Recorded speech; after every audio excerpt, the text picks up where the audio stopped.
囚犯本该被执行安乐死，可就在被连续注入3种药剂后，却突然青筋暴起，血液则不断从胸口涌出。显然这已经违背安乐死的原则，而是赤裸裸的谋杀。随即警方立马介入调查，竟猛然发现现场注射的药物早就被人替换，而更诡异的是上面还写着一行字：你无法反抗命运。这让旁边的检察官若有所思，他则清晰地记得10年前囚犯的同伴达比也曾在法庭上说过同样的话。I mean, you can't fight fate, right?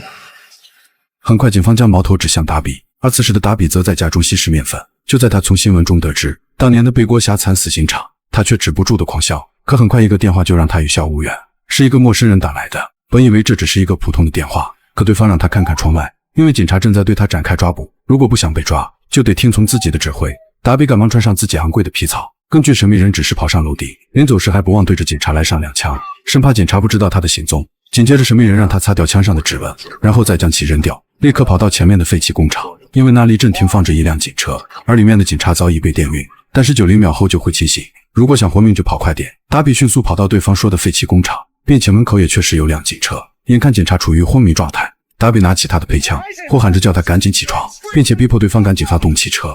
此刻警察也不敢含糊，只能乖乖照做，就此逃出了警察的视线。随即车子很快开到城市郊外，达比则把警察押到路边，想就此杀人灭口。突然电话却再次响起，正是那个神秘人打来的。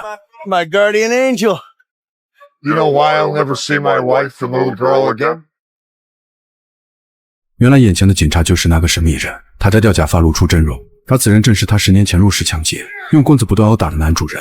达比不仅将男人捆得结结实实，甚至还当着男人的面侵犯男主的妻子并杀害，而更过分的是，连男主5岁的女儿他也不放过。可法庭并没有将达比处于死刑，而只是判了3年牢狱，因为在当时的美国，宪法早已沦为某些司法蛀虫，奴隶攀爬的垫脚石，而所谓的民主更偏向于那些会钻法律漏洞的败类。黑人检察官尼克更是野心勃勃，凭借胜诉率 95% 占据法律最高点。然而当时正是他接手了此案，原本他可以将2名罪犯打入死牢，但为了保持自己的记录，竟接受了对方律师的认罪协商。随后他告诉男人，主犯达比同意做正揭发同伴，由于现场证据只能判决同伴死刑，而达比则会被指控3级谋杀，刑期最高5年。显然男人无法接受这个事实，因为他亲眼见到达比杀害自己的妻女，可对方律师却会以男人昏迷且只是隐约看见为由大做文章。如果真的是这样，即使男人上了法庭，陪审团也未必相信他的话。所以尼克觉得与其一败涂地，不如惩治一个算一个。难道这就是尼克所谓的正义？连小孩都能分清的对错，他却没有勇气去坚持。最终达比被判3年有期徒刑。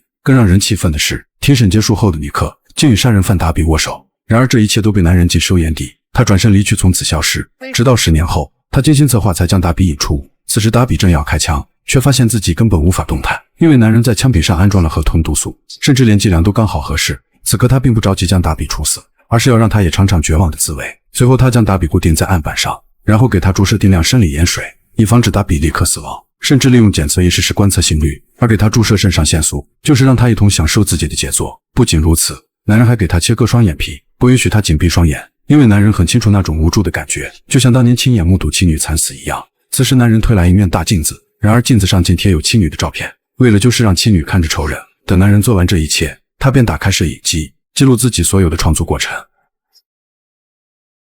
另一边，检察官尼克也没有闲着，他通过对达比的了解，确定更换药剂不可能是达比所为，因为这家伙猪头猪脑，根本做不出如此缜密的活。就在尼克焦头烂额时，警方在一个废弃工厂发现达比，但需要25块肢体进行拼接，就连资深的警长看到现场都忍不住想吐。随后警方经过调查发现，废弃工厂正是男人名下财产，而男人则是机械工程师，名下还拥有2大专利。几年前他变卖大部分财产，再买进郊区的工业资产，而达比是杀害他妻女的元凶。显然男人有最大的复仇作案嫌疑。随即警察立即出动等来到男人家时，男人早已脱光衣服等候。难道10年的隐忍就这么结束？而事实绝非如此简单，接受逮捕还只是他复仇的开始。紧接着警察来男人家搜查，却找到大量法律书籍，而检察官只是随便拿起一本，竟是资深法律类书籍。然而这种书也只有懂行的人才读。还不等尼尔感慨，墙上贴着的合照引起了他的注意，这是10年前自己与达比的握手照。毫无疑问男人就是凶手，但还需要他本人亲自认罪才行。于是尼尔打算跟他好好谈谈。为了获得男人的信任，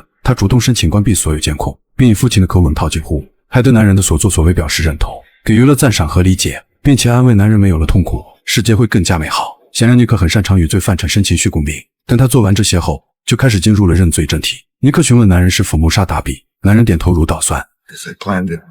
紧接着尼克问男人是不是他更换药物，男人依旧点头表示。通通过尼克的各种诱导，他也很快就将所有内容做好笔录。显然这种处理案件效率很高，但他却小看了眼前的男人。Counselor, you might want to cancel your 12:30 lunch with Judge Roberts. Excuse me? In fact, you might want to cancel the rest of the week because you're going to be busy. Sit down. 尼克一脸疑惑，男人也不想再拐弯抹角，他刚刚所说的罪证都只是假象，因为他从头到尾都没有承认自己亲手杀人。此刻尼克感觉确实低估了这个男人，还不等尼克开口，男人便要跟检察官做个交易，就像10年前他与主犯达比一样。 We know you did it. One of my many properties. An old abandoned warehouse thing. 只有这样他肯认罪。尼克显然不会答应这无理要求，就此第一次交分男人完胜。然而检察长认为这笔交易很划算，一张床垫换取犯罪供词，这完全没有什么压力。可尼克知道男人在耍花招，他不想被人牵着走。就在这时，同事告诉尼克，家里要求尼克赶紧回电。通过跟妻子的通话了解到，原来就在刚不久，女儿意外收到一份快递，本以为是一张普通的光碟，可女儿好奇地打开观看才知道，竟是一张分解人体的佳作。尼克这才知道是男人干的好事，但画面中的男人戴着面具，这也导致尼克不能证明男人就是凶手。最终尼克选择妥协，很快狱警便扛着新床垫走在楼道，这也引起了罪犯们的不满。此刻典狱长颜面尽失。与此同时，女助手通过大量资料了解到，男人最近10年都居无定所，但是收到过由国防部支付的合约款，并用钱买了9处不动产，还把资产转入巴拿马的一家公司名下。由于两国没有互主条约，他们也无法查看对应的地址，但尼克觉得男人隐藏房产肯定别有目的，所以无论如何都要查到。第二天的审判庭上，男人不仅放弃委任律师，还要自己给自己辩护。此时尼克希望法官不要让男人出狱，但是他一点证据也没有。然而男人站起身来，借助多宗案子当作佐证，并表示自己可以做保释申请，这让律师们都惊呆了。此时法官也只能判男人当庭释放。然而万万没想到，男人竟开始嘲讽法官，甚至用高级言语辱骂法官。明明我有罪，你们却要放我出去，难道你们是想放虎归山吗？这不就跟10年前你放过杀我妻女的主犯一样？因为10年前正是这个法官将十恶不赦的达比判为3年牢狱，那么明显的证据摆着，法官却做出轻率的判决，气得法官怒砸公平，并驳回了他的保释申请。殊不知这都是男人的计划。紧接着尼克再次来到监狱审查，男人也并没有食言，将自己如何杀害两人的细节全盘托出。此刻尼克总算放下心中的石头，因为犯人只要交代细节认罪，要想脱罪几乎不可能。但男人并没有就此罢休，他依旧要和尼克做笔交易，筹码则是比尔雷诺的命。而这次他想要的竟是5分熟的牛排套餐，还要拿来他的高级音响，因为他吃饭时喜欢听音乐。然而这个名叫比尔雷诺的人就是主犯达比的律师。随即助理赶忙联络律师，结果他的妻子说3天前就失踪了。看来男人的筹码确实很重。随后男人要求下午1点必须吃到自点的牛排套餐，并且时间还不能晚1分钟，否则他就不能保证律师是否还活着。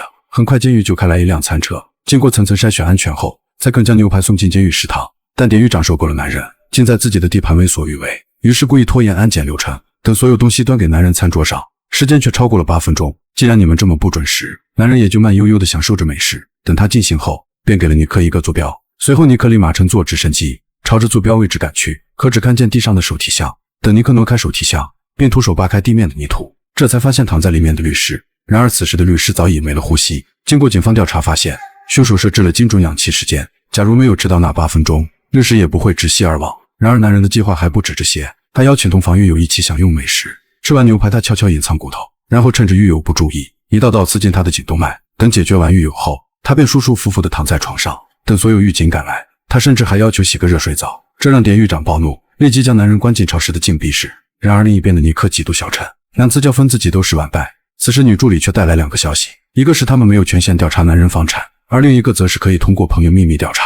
与此同时，检察长通过五角大楼找到了与男人共事的同事，并了解了他的相关信息。经过全方位的了解，让本是普通的男人一跃成为王者。原来男人曾是高级特工，别人杀人只是普通杀人，而男人则是隔空杀人。他不仅天赋异禀，甚至谋略堪比某国的孙子。他做的每件事都有深远目的，甚至比任何人都要多走几步，就连杀死狱友都是他计算好的步骤，简直就是神一般的存在。此时同事还告诉尼克，假如想结案，最好的方法就是走进监狱，一枪解决掉他。显然男人是个极其危险的人物，于是尼克赶忙跑来寻找法官帮忙，希望法官能够批准限制男人的活动，并且不能与任何一个人接触。显然法官愿意为此签字。这边文件刚刚签完，那边法官就接到一通电话，果然身在监狱还能隔空杀人，这让尼克难以置信，肯定外面还有其他帮手。可就在尼克看向检察长时，竟发现他的双手正不自觉地颤抖，难道检察长也与其关联？随后尼克再次来到牢房，他问男人玩够了没有，就算是复仇也差不多了。这让男人愤怒不已，如果真的要复仇，10年前分分钟就可以解决，甚至连尼克的家人都不会放过，这让尼克突然感到后怕，并告诉男人，10年前的案子他尽了最大努力，而他所能做的就是履行自己的职责。可令尼克不知道的是，男人的所作所为就是要纠正他的这一想法，甚至要纠正整个国家的司法体系，即使是牺牲那也在所难免。随即男人下达最后通牒，明早6点必须撤掉对他的所有指控，不然他将杀掉所有司法人员。而此刻的尼克依旧顽固，甚至将办公室搬进监狱。第一可以保命，第二则是快速查找男人相关罪行。很快时间就来到6点整，每个人都面色凝重，犹如大敌当前。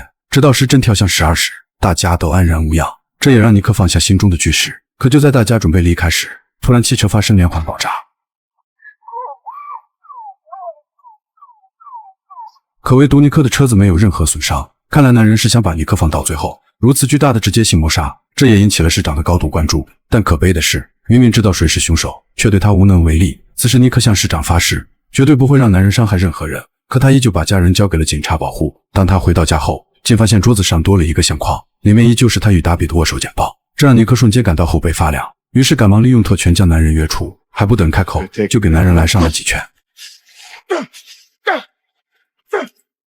然后警告男人不要再继续犯错行凶。可对于男人来说，这还只不过是前味菜，而真正的大战即将全面开启，因为他要让整个腐朽的司法神殿彻底崩塌。可就在众人参加完法官的葬礼，准备驱车离开，即使在警方的特别保护下，依旧被远程操控的重机枪锁定。首先发射电磁脉冲，破坏所有车辆的供电系统。等3辆汽车依次停好，神秘人就按下开火键，密密麻麻的大口径子弹直射车里。随着重机枪打完子弹，紧接着就是一发炮弹击中目标。正好这辆车就是检察长的，这让尼克不得不选择辞职，因为他不想再有人因他而遭到袭击。然而市长却驳回了他的申请，并委任尼克为现任检察长，等这个案子彻底结案，再给尼克举行正式宣誓典礼。随后市长召集紧急会议，宣布整个城市进入紧急状态，并且每个街道都派遣警察，以确保城市的安全。就在此时，尼克收到女助理的邮件，里面有男人的房产购置资料，并且其中有一套正好处于监狱附近。于是尼克果断叫来警长，并私自撬开房子卷帘门。可就在他们到处查看时，竟发现里面除了各种汽修配件外，还停放着一辆崭新的老爷车。更幸运的是，他们竟在车底下发现了一个地道口，沿着整个地道的深入，他们还发现存有大量遥控炸药，还有各种伪装用的衣服。而地道的尽头竟是监狱禁闭室下方，显然男人是故意要关禁闭的，因为只有这样，他才能实现隔空杀人的假象。随后警长便爬上扶梯，就在打开暗门时，竟发现此刻男人并不在禁闭室，殊不知男人此刻早已伪装成清洁工，并大摇大摆地进入市政大厅。等到达目标地点后，男人开始组装炸药包，他的目的就是炸毁整栋大楼。随后他返回车里，打开监视器查看会议室内情况。而此时的会议室参加的都是全国司法机关的重要人物，显然男人目标很明确，就是要将整个司法系统一锅端，然后再重新洗牌。可在地道里的尼克也发现异常，不仅监视器对准市政大楼，还有一份保洁清单，并且墙上贴着一副名人名言，想要胜利必须集中火力，摧毁敌人的心脏。这让尼克倍感不妙，立即驱车前往市政大楼，并请来爆破组长。而特警队隐藏外围打伏击，随时可以发动攻击。紧接着尼克3人进入市政厅，很快就5楼发现丢弃的清洁车，而会议室正好在6楼，如果要引爆炸弹，5楼确实是个不错的选择。于是3人赶忙来到会议室楼下。尼克突然看见桌子下的箱子，为了安全起见，先让爆破组长先动。他用钻头开孔，然后用微型监视器查看，确认没有问题后，小心翼翼地打开箱子，里面竟是一颗液态燃烧弹，上面还连接着手机，只要有电话打进来就可以引爆。由于他们不能立马疏散撤离，可炸弹也随时都可能被引爆。此时尼克想到一个办法，他要以其人之道还施彼身。这时男人已经回到工厂，却不知自己被暗中警察监视。很快会议室人员到齐，数十名高层领导一一落座，市长主持整个会议。他提议提前处决监狱的恐怖分子，确保城市的安全。此刻男人邪魅一笑，好像主动权早已被男人控制。紧接着他拿起手机，然后返回禁闭室引爆炸弹。可就在他回头才发现，暗中的尼克正等候多时，并且手上还配有一把手枪。关键时刻男人道出了实情，最近发生的所有命案都是男人所为，他根本不需要任何帮手。尼克真心佩服他的勇猛，但现在一切都可以结束了，因为他不会再和罪犯做交易，这也是男人教他的。虽然男人感到很欣慰，但一切都晚了。只见男人拨通手机电话，而尼克赶忙收起枪支离开，并将牢门锁紧，另一边的通道口也被锁死。此时电话响起，男人掀开床垫发现手提箱，他彻底明白了，于是缓缓坐回床上，手里拿着女儿送的手链，微笑的静待死亡。